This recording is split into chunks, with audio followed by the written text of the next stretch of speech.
America senior senator Republican party కీలక నేత Lindsay Graham ఆకస్మికంగా చనిపోయారు. ఇరాన్ హిట్ లిస్ట్లోనే ఉన్నారు గ్రాహం. అసలు ఆయన ఇది సహజ మరణమా లేదంటే హత్యనా అన్న అనుమానాలు తలెత్తుతున్నాయి. ట్రంప్కు అత్యంత సన్నిహితుడైన గ్రాహం మరణం తర్వాత ఇరాన్ ఎందుకు సంబరాలు చేసుకుంది?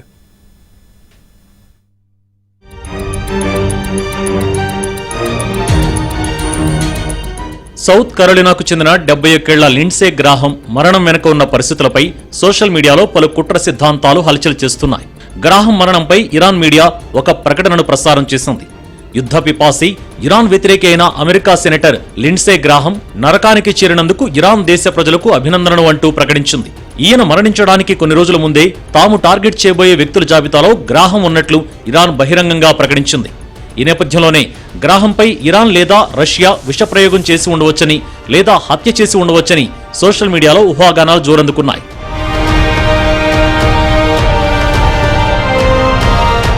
గ్రాహం మరణానికి 5 రోజుల ముందే ఇరాన్ రెవల్యూషనరీ గార్డ్స్ ఆయనను బహిరంగంగా హెచ్చరించింది. ఆయన ఇటీవల ఉక్రెయిన్ రాజధాని కీవ్లో పర్యటించారు. రష్యాపై మరిన్ని కఠినమైన ఆంక్షలు విధించే ప్యాకేజీపై చర్చించారు. ఉక్రెయిన్ పర్యటన ముగించుకుని అమెరికాకు తిరిగి వచ్చిన 24 గంటలలోపే ఆయన కుప్పకూలి మరణించారు. అయితే కొంతమంది మాత్రం ఇది సాధారణ గుండె జబ్బు లేదా రక్తనాళాల్లో పూడికల వల్ల జరిగి ఉండవచ్చని అభిప్రాయపడుతున్నారు. మరికొందరు మాత్రం ఏదో జరిగిందంటున్నారు.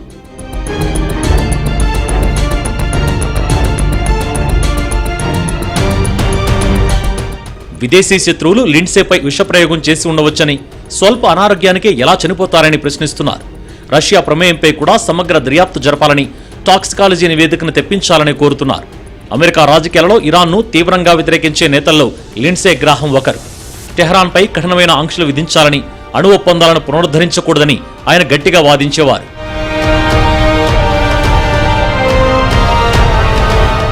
తన సన్నిహితుడు గ్రాహం మరణంపై ట్రంప్ తీవ్ర దిగ్భ్రాంతి వ్యక్తం చేశారు. తనకు అత్యంత నమ్మకమైన మిత్రులలో ఒకరిని కోల్పోయానని పేర్కొన్నాడు. ఆయన నిజమైన దేశభక్తుడంటూ కొనియాడారు. మరణానికి ముందు రోజు రాత్రి కూడా గ్రాహం తనతో మాట్లాడారని ట్రంప్ తెలిపారు. రష్యా నుంచి చమురు కొనుగోలు చేస్తున్న దేశాలపై కఠిన చర్యలు తీసుకోవాలని గ్రాహం డిమాండ్ చేశారు. ఇందులో భాగంగా భారత్, చైనా, బ్రెజిల్ వంటి దేశాలపై 500% వరకు టారిఫ్లు విధించే ప్రతిపాదనకు ఆయన మద్దతు తెలిపారు. 2002లో సెనెట్కి ఎన్నికైన ఆయన రక్షణ, విదేశాంగ విధానాలలో రిపబ్లికన్ పార్టీకి కీలక స్వరంగా ఎదిగారు. ట్రంప్ మొదటి అధ్యక్ష పదవీ కాలంలో విమర్శకుడుగా ఉన్నప్పటికీ తర్వాత ఆయనకు అత్యంత సన్నిహిత మద్దతుదారుల్లో ఒకరిగా మారారు. లిండ్సే గ్రాహం మరణం ట్రంప్ రాజకీయ శిబిరానికి తీరని లోటేనని అంటున్నారు విశ్లేషకులు.